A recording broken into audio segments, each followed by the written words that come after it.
사랑하는 교우 여러분, 구독자 여러분, 이 시간 경건한 마음으로 우리의 구원자 되신 우리 주님을 바라보며 감사와 찬양으로 예배의 자리로 나가도록 하겠습니다. 다 같이 묵도하시겠습니다. 내가 그의 장막에서 즐거운 제사를 드리겠고 노래하며 여호와를 찬송하리로다. 아멘. 주는 저 산 밑에 백합 빛나는 새벽별 이 땅 위에 비길 것이 없도다.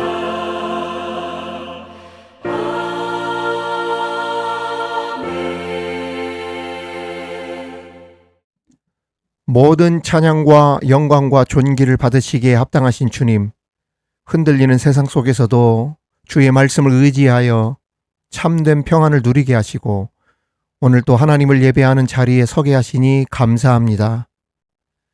이 시간 예수 그리스도의 보혈로 우리를 정결케 하시고 믿음으로 승리하며 살아가도록 성령의 능력을 덧입혀 주옵소서. 예배를 통해 하나님께서 우리에게 주시는 은혜와 감동이 차고 넘치게 하시고 하나님의 말씀을 붙잡고 승리하며 살아가도록 인도하여 주옵소서. 모든 감사와 찬양과 영광을 우리 주님 홀로 받으시옵기만을 예수님의 이름으로 기원하옵나이다. 아멘. 지금은 하나님과 나만이 아는 죄를 침묵으로 자백하오니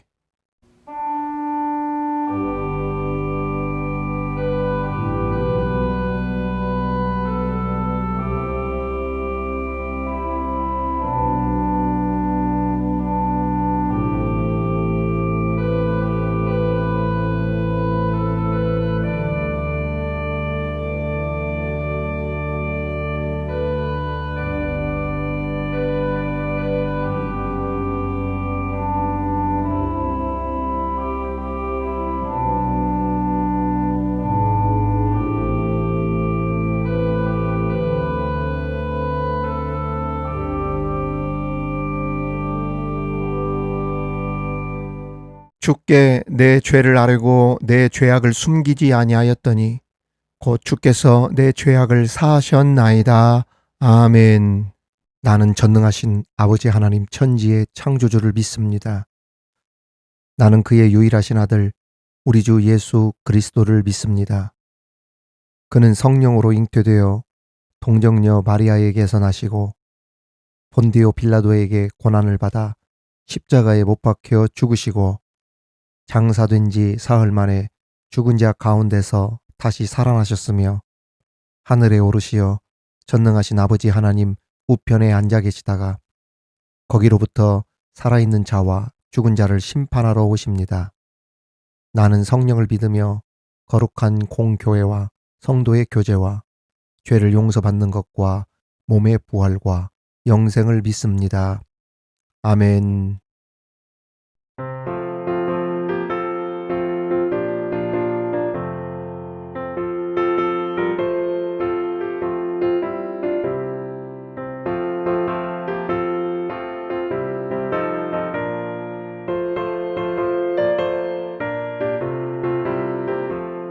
목마른 내 영혼 주가 이미 허락한 그 귀한 영생수 주용할 만합니다.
찬송하오니 내 맘의 기쁨이 항상 충만함이라.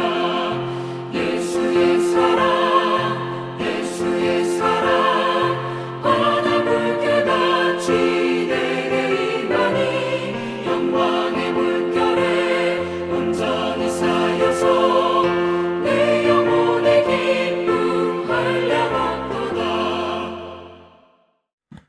오늘 우리에게 주시는 하나님의 말씀은 신약성경 마가복음 1장 2절에서 8절까지의 말씀입니다. 마가복음 1장 2절에서 8절까지의 말씀을 봉독에 올리겠습니다. 이는 하나님의 말씀입니다. 선지자 이사야의 글에 보라. 내가 내 사자를 내 앞에 보내노니 그가 내 길을 준비하리라. 광야에 외치는 자의 소리가 있어 이르되 너희는 주의 길을 준비하라. 그의 오실 길을 곧게 하라. 기록된 것과 같이 세례 요한이 광야에 이르러 죄의 사함을 받게 하는 회개의 세례를 전파하니 온 유대 지방과 예루살렘 사람이 다 나아가 자기 죄를 자복하고 요단강에서 그에게 세례를 받더라. 요한은 낙타털 옷을 입고 허리에 가죽띠를 띠고 메뚜기와 석청을 먹더라. 그가 전파하여 이르되 나보다 능력 많으신 이가 내 뒤에 오시나니 나는 굽혀 그의 신발끈을 풀기도 감당하지 못하겠노라. 나는 너희에게 물로 세례를 베풀었거니와 그는 너희에게 성령으로 세례를 베푸시리라. 아멘. 히말라야 산맥에는 세계적으로 유명한 산들이 있습니다. 보통 일반 사람들은 오를 엄두도 못 낼 큰 산들이 즐비한데 그런 산들을 보면 어떻게 저렇게 높고 험한 산을 사람이 오를 수 있지? 이런 생각이 들지만 사실 우리 눈에 보이지 않는 등반 선구자들이 개척해 놓은 루트가 있어서 그 루트를 통해 오늘도 수많은 등반가들이 산을 오르고 있습니다. 한참 오래전 제 기억으로는 2003년도인가 2004년도인가 한 25년 전쯤 된 것 같아요. 그 즈음에 지금은 고인이 된 그 산악인 박영석 씨 그리고 MBC 뽀뽀뽀 팀 그리고 영화배우 크리스찬 송채환 씨 그 장군의 아들에서 나온 여배우 있지 않습니까? 요즘 그 TV 그 홈쇼핑에 보니까 이 송채환 씨 자주 나오더라고요. 아무튼 그들과 함께 광명시 지체 장애자 어느 복지 단체에서 광명시장, 뭐 캐나다 대사 등등 해가지고 KBS 사랑의 가족이라고 하는 장애우를 위한 방송을 찍은 적이 있어요. 저도 그때 그 방송에 참여를 했었는데요. 그날 하루 종일 방송 촬영을 했는데 저녁 식사를 그 지체 장애우들 함께 참여한 모든 그 스태프들을 해가지고 그 저녁 식사 고기를 구웠는데요. 그 박영석 씨와 함께 제가 고기를 구웠었습니다. 제가 고기를 구우면서 박영석 씨에게 제가 질문을 했습니다. 웬만하면 산을 다 정복하셨는데 왜 또다시 그 위험한 산을 또 가시냐고 그랬더니 길이 없는 곳에 자신이 개척해 놓은 루트를 다른 사람들이 이용하여 정상에 오르도록 돕기 위해서 새로운 길을 개척하기 위해서 간다고 자기는 거기에 엄청난 자부심과 보람을 느낀다. 그 말씀을 한 적이 있습니다. 실제로 그 루트 중에 박영석 루트가 있습니다. 그래서 수많은 사람들이 그 박영석 루트를 따라서 산을 오르고 그러거든요. 안타깝게도 지금은 고인이 되어버렸는데 오늘 본문에 나오는 세례 요한이 바로 이러한 길을 열어준 사람이었습니다.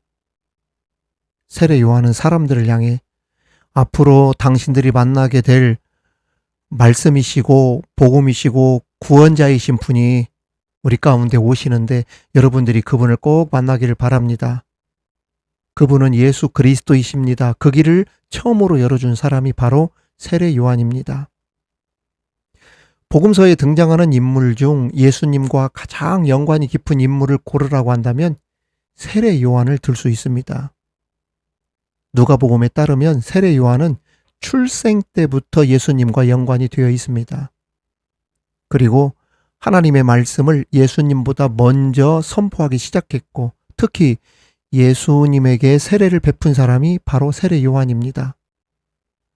비록 그의 행색은 인간적으로 검소하다 못해 초라할 정도였지만 그는 포악한 헤롯 왕도 함부로 못할 정도로 신적인 권위를 가지고 전해야 될 하나님의 말씀을 가감없이 두려움 없이 직설적으로 강하게 전했던 사람이 바로 세례 요한입니다.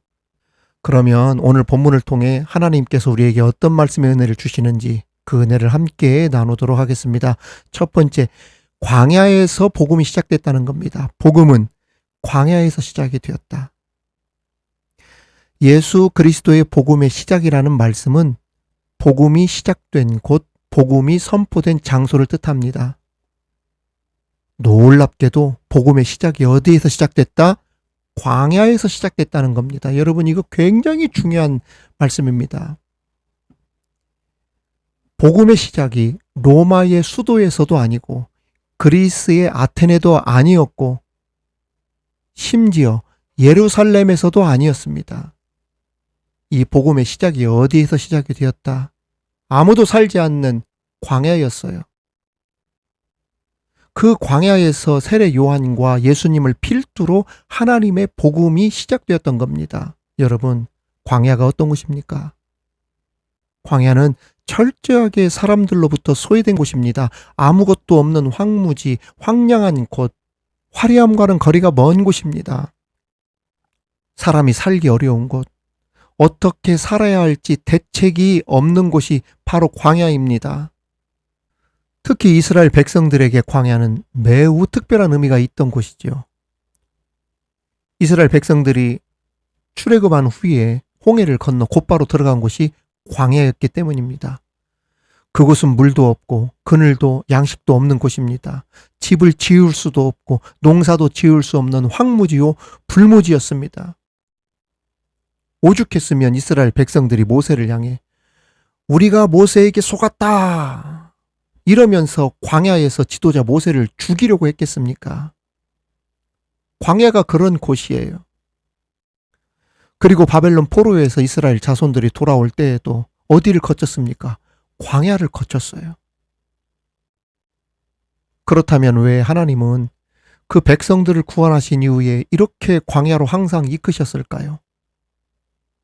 그 이유가 있습니다. 그것은 사람이 광야에 있을 때 그 인간의 마음이 가난해질 수 있었고 하나님 외에 우리가 살 수 있는 길은 없습니다. 하나님만이 이 광야에서 우리를 살게 하실 유일하신 분입니다라는 고백으로 하나님을 찾고 하나님의 능력을 체험할 수 있는 장소였기 때문에 하나님은 항상 그 백성들을 구원하신 이후에 광야로 먼저 이끄셨던 것입니다. 그렇습니다. 사람은 배부를 때 양식이 귀한지 모르지만 배고플 때 양식이 없으면 양식이 귀한 줄 알게 되죠. 풍족하고 부요하고 부족할 것이 없고 영광과 출세와 부귀가 가득할 때에는 하나님의 말씀이 들리지 않습니다. 그러나 하나님이 아니면 우리가 살 길이 없습니다. 주님, 지금 제가 사는 이 땅이, 제가 서 있는 지금 이곳이 광야입니다. 이렇게 내 마음이 광야가 될 때, 우리의 심령이 가난해질 때 비로소 하나님을 찾게 되고 그 하나님을 만나게 되면서 복음의 진수를 경험하게 되는 것이죠. 하나님의 음성이 그때 들리는 거예요. 말씀이 그때 들리는 겁니다. 그래서 하나님이 주의 종들을 부르실 때에도 항상 광야 실습을 거치게 하셨고 그 중에 한 분이 누구셨다? 바로 예수님이셨어요. 예수님도 공생애를 시작하기 전 하나님께서 40일 동안 광야를 지나가게 하셨잖아요. 마태복음 4장 1절에 보면 그때에 예수께서 성령에게 이끌리어 마귀에게 시험을 받으러 어디로 가사? 광야로 가사 그랬어요. 마가복음 1장 12절에도 보면 성령이 곧 예수를 어디로 몰아내신지라? 광야로 몰아내신지라 라고 했습니다. 누가복음 4장 1절에서도 보면 예수께서 성령의 충만함을 입어 요단강에서 돌아오사 어디에서? 광야에서 40일 동안 성령에게 이끌리시며 라고 했습니다. 거룩한 주의 종의 길을 가며 하나님의 능력의 종이 되기 위해서는 광야와 같은 힘들고 거친 삶을 경험하면서 하나님을 철저하게 의지하도록 훈련시키시고 만드신 다음에 사용하시는 것입니다. 어쩌면 보장된 담임 목회, 위임 목회의 자리를 스스로 내려놓고 있는 지금이 제 인생의 광야일지도 모르겠습니다. 여러분이 서 있는 자리가 어떤 자리입니까? 부족할 것이 없는 로마와 아테네와 같은 곳입니까? 아니면 보장된 직장도 아니고 매일 시간당 알바를 해야 하고 몸이 아파 쉬고 싶어도 일을 하지 않으면 안 되는 광야와 같은 형편에 서 있습니까? 교회는 다니는데 은혜는 되지 않고 마음은 공허하며 답답한 영적 광야에 서 있는 사람이 있습니까? 풍족하고 부유하고 부족할 것이 없는 인생 가운데에서는 하나님 말씀을 듣기가 쉽지 않습니다. 오히려 그 자리가 여러분들이 하나님을 더 찾고 만날 수 있는 은혜의 자리가 되시기를 우리 주님의 이름으로 축원합니다. 두 번째 우리에게 주시는 교훈은 주의 길을 준비하라는 겁니다. 오늘 말씀 마가복음 1장 2절 3절에 보면 선지자 이사야의 글에 보라 내가 내 사자를 네 앞에 보내노니 그가 내 길을 준비하리라. 광야에 외치는 자의 소리가 있어 이르되 너희는 주의 길을 준비하라. 그의 오실 길을 곧게 하라. 기록된 것 같이라고 했습니다. 마가가 외친 이 말씀은 이사야 40장 3절 4절에 있는 말씀을 인용한 겁니다. 외치는 자의 소리여 이르되 너희는 광야에서 야훼의 길을 예비하라. 사막에서 우리 하나님의 대로를 평탄하게 하라. 골짜기마다 도두어지며 산마다 언덕마다 낮아지며 고르지 아니한 곳이 평탄하게 되며 험한 곳이 평지가 될 것이요. 그렇습니다. 선지자들이 외치기를 하나님의 오실 길, 하나님의 대로를 예비하라. 메시아의 길, 메시아의 대로를 평탄케 하여 준비하라. 이렇게 선포한 것입니다. 옛날에 왕이 어느 곳으로 시차를 나가려고 하면 선발대가 나가서 길을 다 골랐다고 합니다. 중간중간에 경비병도 세우고 청소도 하게 하고 미리 백성들에게 고지해서 이곳에 왕이 올 것이다 이렇게 예고를 했지요. 언덕은 깎아내리고 파인 곳은 메우고 거친 돌들은 다 걸러내고 땅을 고르게도 했습니다. 제가 군대에 있을 때 한 번은 군단장님 3스타거든요. 이 군단장님이 오시는데 그때가 가을이었습니다. 보통 손님이 오시면 손님 맞이 준비하지 않습니까? 높은 지휘관이 온다 하니까 부대 안에 있는 길을 쓸고 닦는데 움푹 패인 도로 다 메꾸고 솟아오른 도로는 절삭하고 그러면서 길을 평탄하게 만들고 낙엽을 치우는데 그런데 문제는 낙엽을 쓸고 지나가면 낙엽이 또 떨어지고 하는 것입니다. 그래서 여러분 어떻게 했을까요? 위병소에서 부대로 진입하는 양쪽 도로에 있었던 그 나무의 낙엽을 어떻게 했냐면 아직 털어도 되지 않는데 그 낙엽을 다 일부러 다 털은 적이 있어요. 떨어지지 말라고. 여러분 우리 부대의 직속 상관인 이 군단장님이 오셔도 이 정도인데 주님이 오실 길을 준비하는 우리들의 마음가짐이 어떠해야겠습니까? 여기서 말씀에 보면 길을 곧게 하라라고 하는 말씀이 나오는데 이 말은 구부러지고 파인 곳을 곧게 펴고 흙을 메꾸어 평탄하게 하라는 뜻입니다. 그렇습니다. 이제 곧 주님이 오실 텐데 우리 백성들은 하나님 앞에 불의하고 방탕한 삶을 회개하여 구부러지고 파인 우리들의 모습을 바르고 곧게 할 뿐 아니라 예배하는 일, 주님 사명 감당하는 일에 있어서 게으르지 않고 성실함과 부지런함으로 기쁘고 설레는 마음으로 우리 주님 오심을 맞이할 수 있는 믿음의 준비를 잘하라 이 뜻입니다.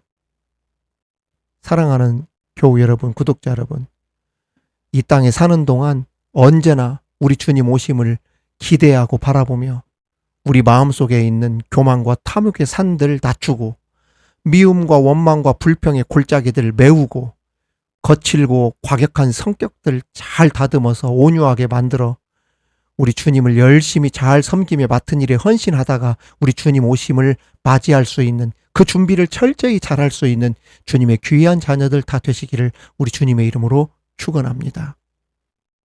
마지막으로는 자신의 위치를 정확히 아는 사람이 되라는 것입니다. 5절, 7절 말씀 보면 온 유대 지방과 예루살렘 사람이 다 나아가 자기 죄를 자복하고 요단강에서 그에게 세례를 받더라. 또 7절에 보면 그가 전파하여 이르되 나보다 능력 많으신 이가 내 뒤에 오시나니 나는 굽혀 그의 신발끈을 풀기도 감당하지 못하겠노라. 방금 읽은 말씀을 자세히 보십시오. 온 유대 지방과 예루살렘 사람이 다 요한에게 세례를 받았다고 했습니다. 그만큼 요한에게는 굉장한 스타성을 가지고 있었다는 이야기예요. 다 우러러 봤어요. 존경했어요. 그런데 여러분, 사람이 스타가 되고 인기를 한 몸에 받고 우러러 보게 되어지면 무엇을 잃어버리기 쉽습니까? 분별력을 잃어버리기 쉽습니다. 만일 요한이 그 인기에 영합해 조금만 어깨에 힘주면 요한의 인생은 세상적으로 완전히 달라질 수 있었어요. 메뚜기도 안 먹을 수 있고 가난한 자들만 먹던 석청도 안 먹고 좋은 것만 먹고 살 수 있고 누더기 같은 옷도 벗고 아주 좋은 곳에서 편하게 살 수도 있었습니다. 좋은 회당에, 오늘로 말하면 좋은 교회에, 큰 교회에 청빙받아 갈 수도 있었습니다. 더 좋은 사택도 받을 수 있었습니다. 광야 같은 데 나가서 일하지 않고 살아도 됩니다. 대리운전 안 해도 돼요. 그런데 요한은 자신의 본분이 무엇이며 자신의 위치가 어딘지를 정확히 알고 있었습니다. 그렇습니다. 요한은 당시 예수님까지도 찾아와서 세례를 받을 정도로 영적인 스타였고 우러러 보던 존경받는 그러한 사람이었지만 요한은 고백하기를 나는 말씀이 아니다. 단지 소리를 내는 도구일 뿐이다. 이 초심을 잃지 않았습니다. 나는 광야에 울려 퍼지는 말씀, 복음의 주체가 아니라 광야에 외치는 자의 소리, 즉 나는 예수님을 증거하는 작은 소리에 불과하다. 자신의 위치를 정확하게 알았습니다. 요한복음에 따르면 유대인의 대표자가 요한에게 당신은 누구요? 라고 하는 질문이 나옵니다. 세례 요한의 정체성에 대해서 질문한 겁니다. 이 질문의 핵심은 이겁니다. 당신이 바로 그리스도입니까? 이 말씀이었어요. 이 질문이었어요. 자, 말씀을 한번 보겠습니다. 요한복음 1장 19절에서 21절 보십시오. 유대인들이 예루살렘에서 제사장들과 레위인들을 요한에게 보내요. 네가 누구냐 물을 때 요한의 증언이 이러하니라. 요한이 드러내어 말하고 숨기지 아니하니 드러내어 하는 말이 나는 그리스도가 아니라 한데 또 묻되 그러면 누구냐? 네가 엘리야냐? 이르되 나는 아니라. 또 묻되 네가 선지자냐? 대답하되 아니라. 한참 주가가 올라가 인기를 한 몸에 받고 있던 요한의 주위로 사람들이 몰려들면서 큰 기대를 걸고 집요하게 당신이 바로 하나님께서 보내신다고 약속하신 말씀입니까? 당신이 그리스도입니까? 선지자입니까? 물을 때마다 추호의 흔들림 없이 분명하고 단호한 어조로 나는 그리스도가 아닙니다. 나는 말씀이 아닙니다. 다만 그 말씀을 증거하는 소리일 뿐입니다. 이렇게 답했던 겁니다. 자신은 하나님의 아들인 예수님을 전하고는 사라지는 소리라 이렇게 설명했던 겁니다. 교우 여러분, 구독자 여러분, 대부분 사람들은 어떻습니까? 인정받고 높아지기를 원하죠. 이 인정받음에 대한 욕구가 굉장히 큽니다. 기독교 안에 이단이 많이 생기는 이유 중 하나가 무엇입니까? 자신이 소리라는 것을 인정하지 않고 내가 말씀이다, 내가 그리스도라 주장하기 때문에 이단들이 많이 생기는 건 아닙니까? 신천지도 그러잖아요. 그리스도는 예수님인데 자기가 성령이라고 하나님이라고 이야기하지 않습니까? 각 교회마다 문제가 생기는 것도 마찬가지입니다. 성도의 역할이 단지 소리입니다. 이것을 인정하지 않고 말씀이다. 이렇게 생각하기 때문에 교회에 문제가 생기는 거예요. 내 말이 법이다 이러니까 문제가 생기는 것 아닙니까?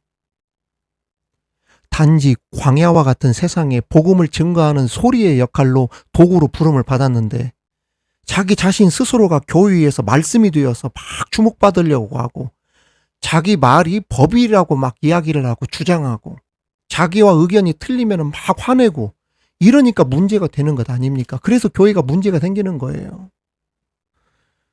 요한은 당시 수많은 사람들이 주목하고 우러러보며 찾아와서 세례도 받고 말씀도 들었던 인기가 많은 스타성 있던 사람이었습니다.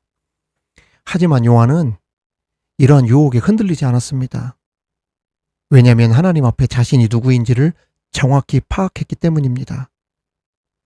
그래서 예루살렘에서 제사장들과 레위인들이 찾아와 당신은 누구십니까?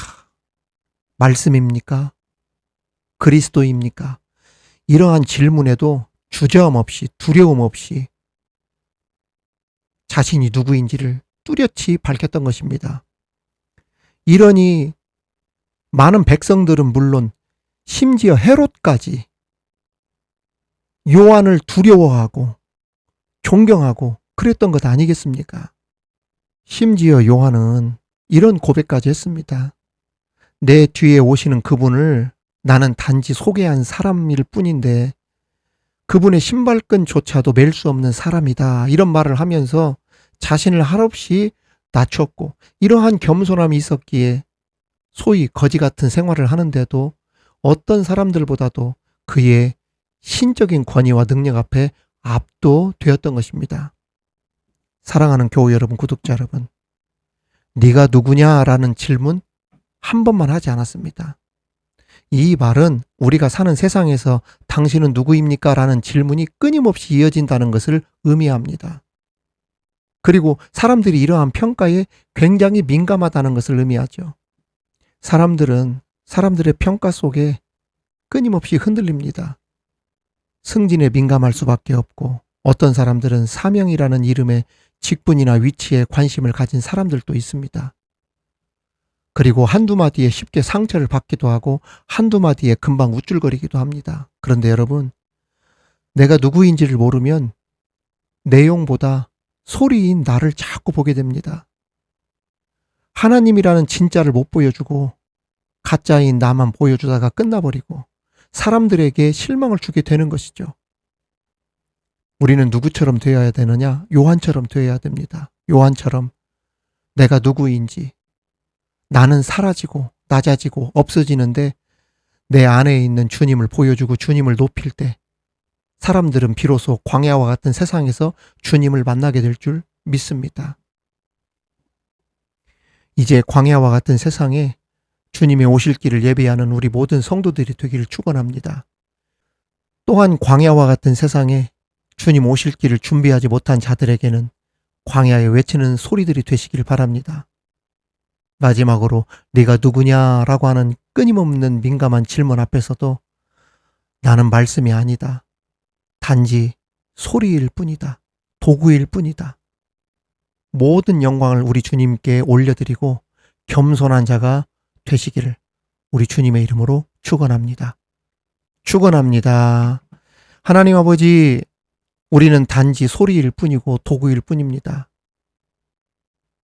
광야와 같은 세상에 주님이 오실 길을 예비하는 우리들 되게 하여 주시고 광야와 같은 세상에 주님의 오실 길을 준비하지 못한 수많은 사람들에게는 광야에 외치는 소리들이 되게 하여 주옵소서. 나는 사라지고 내 안에 살아계시는 주님을 보여줄 수 있는 살아있는 믿음을 가진 우리들 되게 하여 주옵소서. 감사드리며 예수님의 이름으로 기도하옵나이다. 아멘.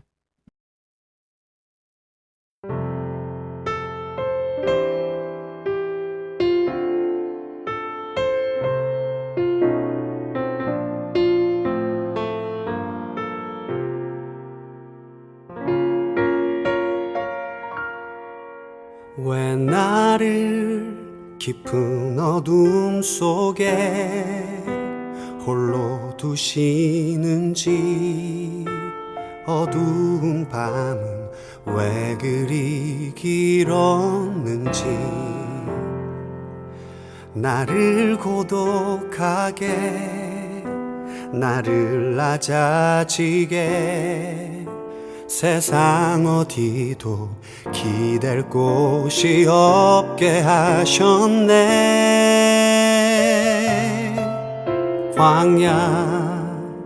광야에 서 있네.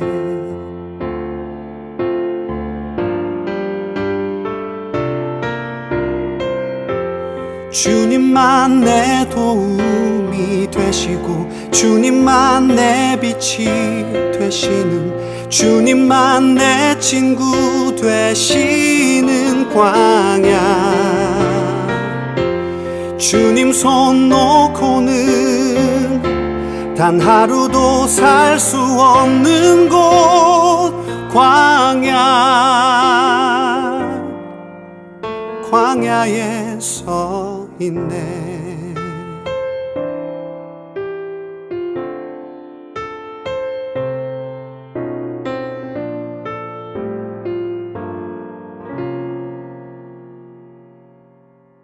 왜 나를 깊은 어둠 속에 홀로 두시는지 어두운 밤은 왜 그리 길었는지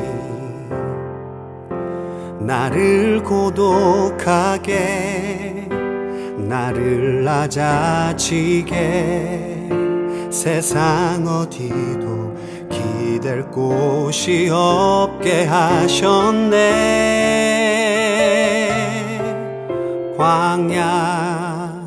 광야에 서 있네.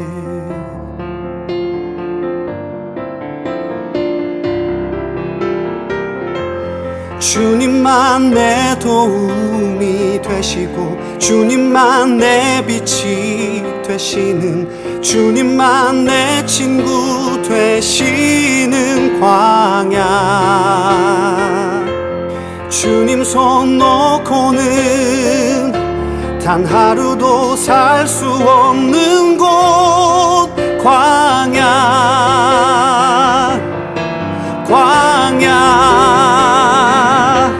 주께서 나를 사용하시려 나를 더 정결케 하시려 나를 택하여 보내신 그곳 광야. 성령이 내 영을 다시 태어나게 하는 곳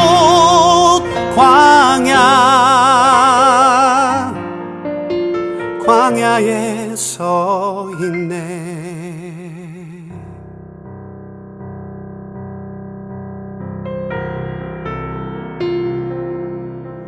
내 자가 산산이 깨지고 높아지려 했던 내 꿈도 주님 앞에 내어놓고 오직 주님 뜻만 이루어지기를 나를 통해 주님만 드러나시기를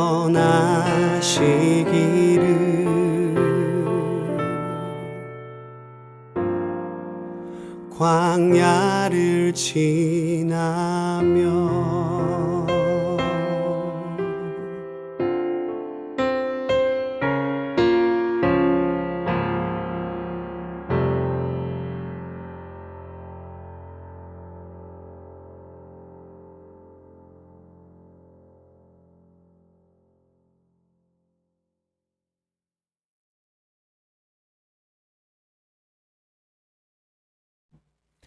하나님 아버지 참 감사합니다. 이 시간 믿어봐라 사역을 위해 물질로 돕고 섬긴 손길을 기억하여 주옵소서. 그들에게 복을 주옵소서. 땅의 기름짐의 복과 하늘의 복을 주옵소서. 영혼이 잘 되고 범사가 잘 되며 자녀들이 잘 되게 하여 주옵시고 일터와 직장에 풍성한 하나님의 복이 있게 하여 주옵소서. 드려진 그들의 헌신과 희생을 통해 말씀과 기도와 예배의 거룩한 사역들이 활발하게 이루어지게 하시고, 지금은 미약하지만 AI 시대를 선도하는 대한민국 미래에 온라인을 통한 선교가 활발하게 일어나게 하여 주옵소서. 부흥하고 역사하는 그러한 좋은 온라인 교회의 모델이 되게 하시고 창대한 역사로 나타나게 하여 주옵소서. 지금은 온라인 교회에 대한 의심과 무관심이 있다 하더라도 무너지거나 포기하지 않게 하시고, 방황하는 수많은 영혼들이 디지털 시대, 온라인 시대에 정말 스쳐 지나갈지라도 멈춰 듣고 은혜 받고 주님을 만나는 거룩한 도구로 쓰임받는 우리 미드바로 온라인 교회가 되게 하여 주옵소서. 그 귀한 사역에 드려진 물질들이 얼마나 소중하게 쓰이고 일어나게 하는지 깨닫게 하셔서 그 드림이 보람이 되게 하시고 은혜가 넘치게 하여 주옵소서. 주님께 감사를 드리며 예수님의 이름으로 기도하옵나이다. 아멘. 우리의 것을 드려요. 우리의 오병이어 드려요. 작지만 소중한 우리들의 오병이어 드려요.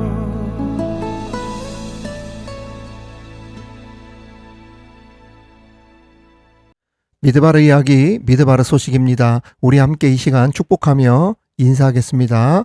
하나님의 축복이 여러분과 함께, 하나님의 축복이 옆에 계신 분들과 함께. 여러분 반갑습니다. 저는 미드바르 온라인 교회 사역을 하고 있는 대한예수교 장로회 통합측 교단에 속한 목사입니다. 교육전도사, 전임, 부목사를 거쳐서 서울 서북로에 소속되어 있던 교회에서 담임 목회 약 10여 년까지 합쳐 총 27년 현장 목회 사역을 하다가 지금은 미드바르 온라인 교회라고 하는 네임을 걸고 복음 대신 예수 그리스도를 전파하며 그 복음의 기초로 드리는 중보적 기도와 함께 오늘의 말씀, 찬양, 그리고 예배 프로그램, 선교 사역까지 열심히 감당하고 있습니다. 처음 방문하신 분들 가운데 아직 구독을 하지 못하신 분들이 계시다면 구독해 주시고 좋아요와 댓글로 참여해 주시면 정말 감사하겠습니다. 지난주에 들어오셨던 오무일 선교사님께서 국내 태권도 사역 잘 마치고 태국에 들어가셨다고 연락이 왔습니다. 여러분 지금까지 많은 관심 가지고 기도해 주셨는데 앞으로도 더욱 많은 기도와 관심 부탁을 드립니다. 사사기 통독과 함께 강의가 시작되었습니다. 좋아요와 댓글로 참여해 주시고 우리 서로에게 안부도 묻고 힘을 실어주시면 정말 좋겠습니다. 무더운 날씨 가운데서도 한 주간 말씀과 기도와 찬양과 예배를 통해 우리 서로 만나기를 기대하면서 여러분 한 주간도 승리하십시오. 감사합니다. 사랑합니다.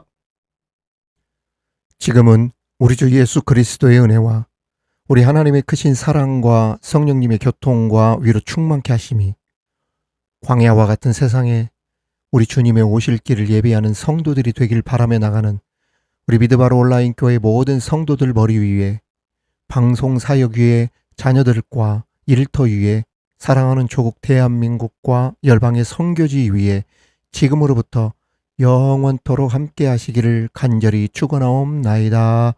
아멘. 광야에 서 있네.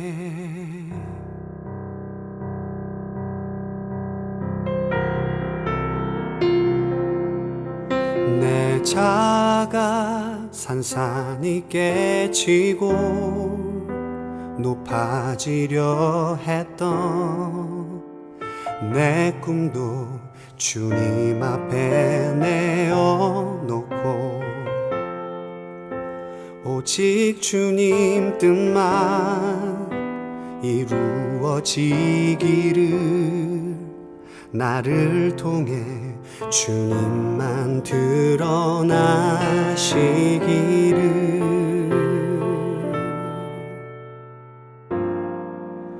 광야를 지나며